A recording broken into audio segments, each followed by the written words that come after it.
সভার আহ, সভাপতি আলামিন প্রধান, আজকের এই সভায় প্রধান বক্তা নারায়ণগঞ্জ মহানগর বিএনপির বিপ্লবী সদস্য সচিব অ্যাডভোকেট আবু আলী ইউসুফ খান টিপু এবং সদর থানা বিএনপির সভাপতি মাসুদ রানা সহ সকল নেতৃবৃন্দ, আসসালামু আলাইকুম।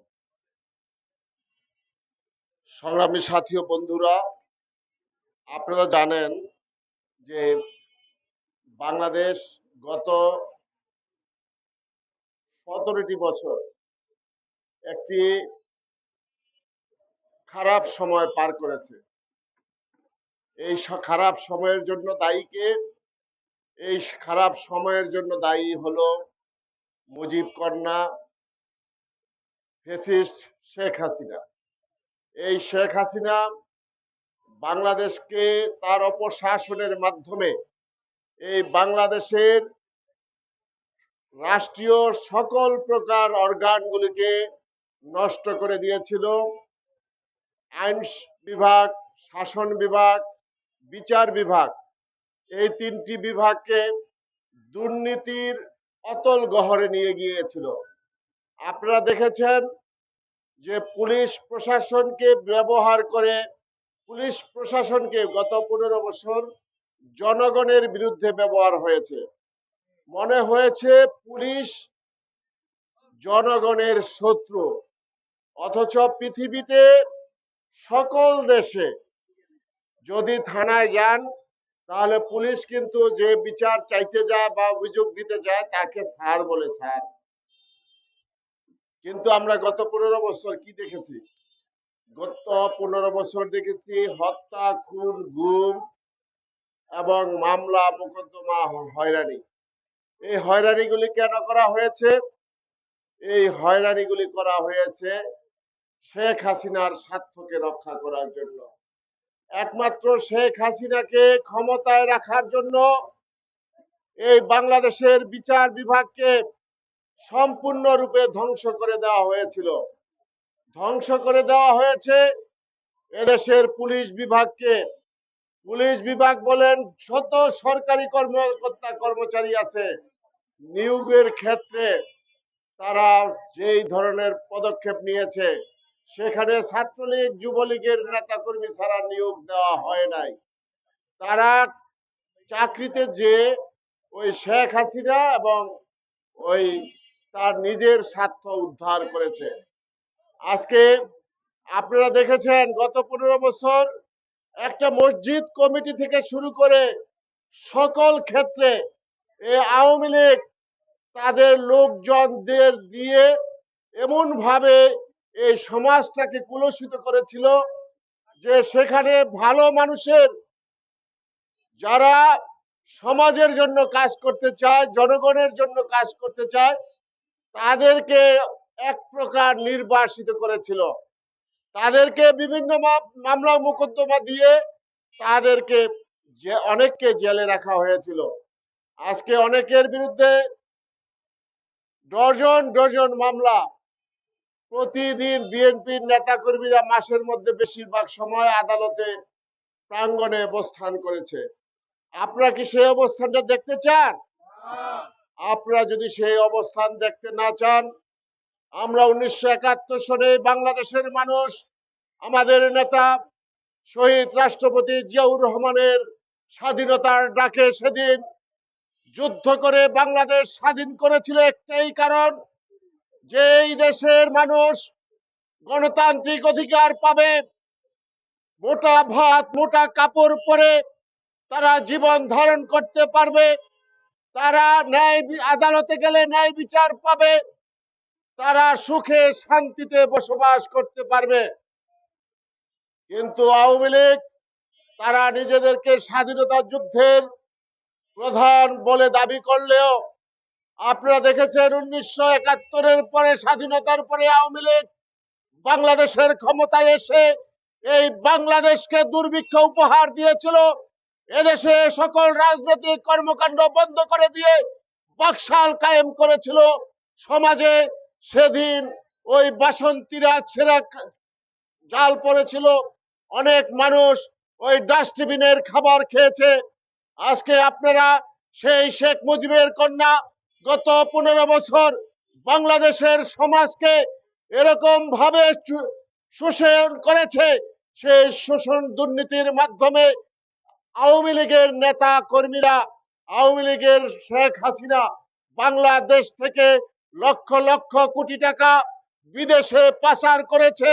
আজকে আপনারা দেখেছেন পৃথিবীর সকল দেশের মধ্যে এই আওয়ামী লীগের বেগম পাড়া করে, সেখানে তারা বিশাল বড় বড় অট্টালিকা করে হাজার হাজার কোটি টাকা সেখানে তারা পাচার করে তাদের পরিবারদেরকে ইতিপূর্বে পাঠিয়ে দেওয়া হয়েছে। আজকে আপনারা দেখেছেন যে আজকে সেই অর্থ দিয়ে, তাদের অবৈধ অর্থ দিয়ে বাংলাদেশকে অস্থিতিশীল করতে চায়, বাংলাদেশের স্বাধীনতা সার্বভৌমত্বকে নষ্ট করতে চায়, বাংলাদেশের গণতান্ত্রিক চর্চাকে বিনষ্ট করে এই দেশে আবার স্বৈরতন্ত্র কায়েম করতে চায়। আমরা আর এই আওয়ামী লীগকে বাংলাদেশের মাটিতে দেখতে চাই না। যুবলীগ, ছাত্রলীগ সহ যারা এই গত 5ই আগস্ট পর্যন্ত 2000 ছাত্র জনতাকে হত্যা করেছে, তাদের স্থান বাংলার মাটিতে নেই, তাদের স্থান এই নারায়ণগঞ্জের মাটিতে নেই।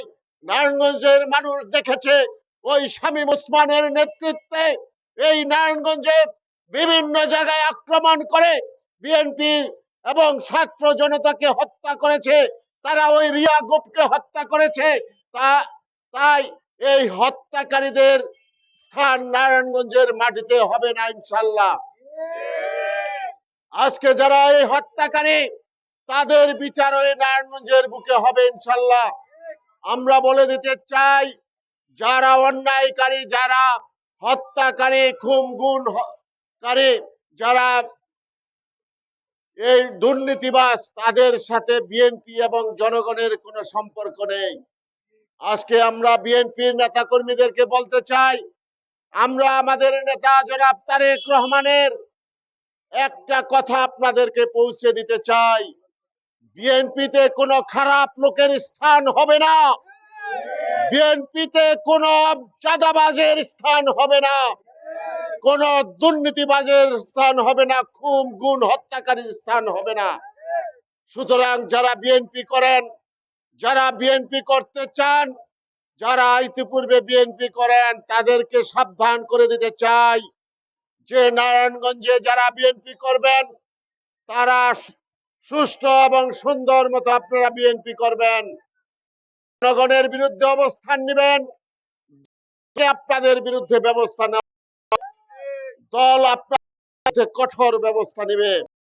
আমরা বলতে চাই জনগণের উদ্দেশ্যে, যদি কোনো বিএনপির নেতা, বিএনপির কর্মী বা ছাত্রদল, যুবদলের কোন নেতা কর্মী কোন ব্যবসা প্রতিষ্ঠান, কোন ব্যক্তির কাছে যে চাঁদা চায়, জমি দখল করে, কারো দোকান দখল করে, তাহলে আপনারা তাকে বেঁধে রাখবেন, বেঁধে রেখে আমাদেরকে খবর দিবেন।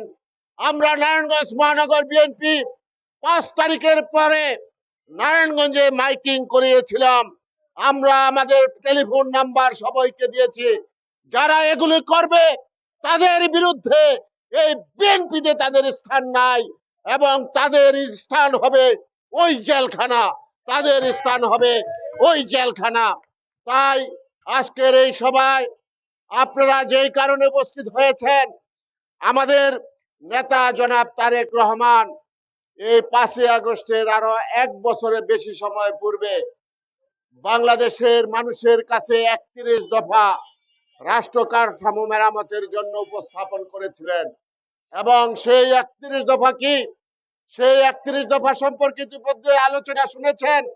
সেই 31 দফা হলো এই বাংলাদেশের মানুষকে সামনে তুলে ধরা এবং এই রাষ্ট্র, আগামীতে রাষ্ট্র চালানোর ক্ষেত্রে বিএনপি কি কি অঙ্গীকারগুলো আপনাদের সামনে করছে সেগুলি কি আপনাদেরকে জানানো। আমরা এখানে যে 31 দফার মধ্যে রয়েছে মানুষের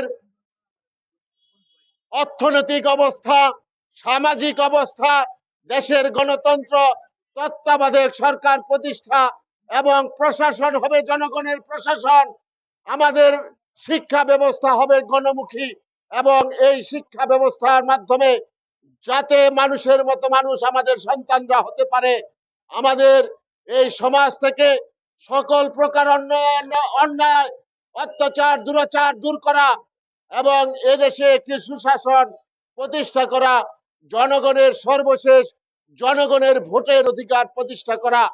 আমরা গত 15 বছরের অধিক কাল এই বাংলার মানুষ ভোট দিতে পারে নাই, তাদের পছন্দের প্রার্থীকে নির্বাচিত করতে পারে নাই।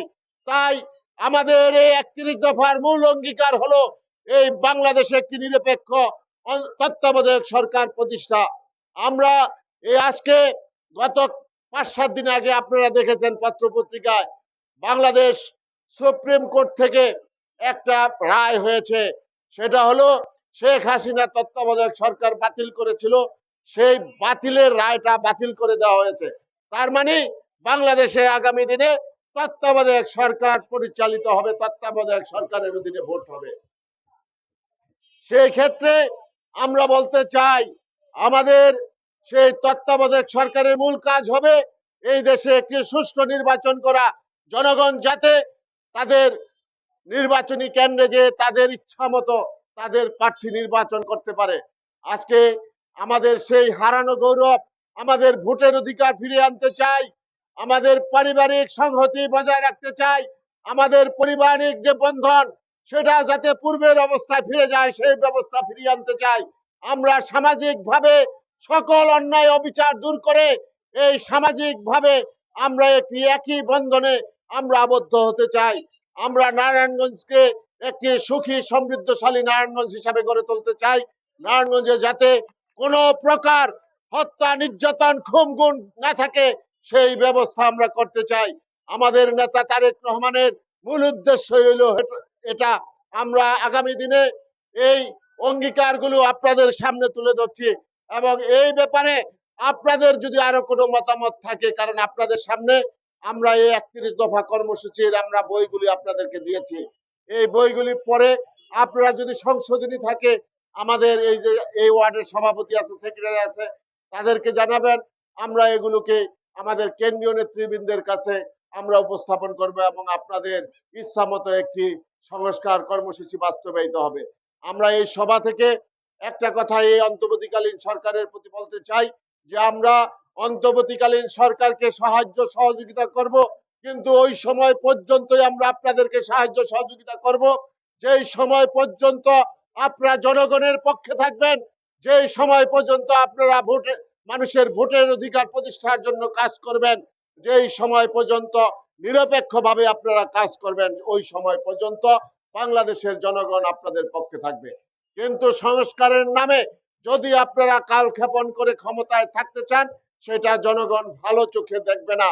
তাই আমাদের অনুরোধ থাকবে, আমরা চাই সংস্কার, সেই সংস্কারের দ্রুত সময়ের মধ্যে সংস্কার করে এই বাংলাদেশে একটি সুষ্ঠু সুন্দর নির্বাচন দেন, যেই নির্বাচন দিয়ে আপনারা আপনাদের পূর্ব কাজে ফিরে যান এবং যারা এই দেশের মানুষ যাদেরকে বেছে নেবেন রাষ্ট্র পরিচালনার জন্য তারাই এই দেশ সুন্দরভাবে পরিচালনা করবে। কারণ কোন নির্বাচিত সরকার এসে জনগণের বিরুদ্ধে অবস্থান নিতে পারে না, কারণ আগামী 5 বছর পরে আবার তাদেরকে সেই জনগণের কাছে যেতে হয়। সুতরাং একটি স্বচ্ছ সুন্দর ভোট উপস্থাপনের এবং প্রদান করার দাবি জানিয়ে আজকে আমার বক্তব্য এখানে শেষ করছি। সাথে সাথে আজকে অনেকে এখানে উপস্থিত আছেন, অনেকের নাম বলতে পারি নাই, আমি শুধু বলবো যে আমরা সবাই ঐক্যবদ্ধ থাকব, আমরা ন্যায়ের পথে থাকব, সত্যের পথে থাকব, এই আশাবাদ ব্যক্ত করে সকলকে ধন্যবাদ জানিয়ে আমার বক্তব্য এখানে শেষ করছি। আল্লাহ হাফেজ।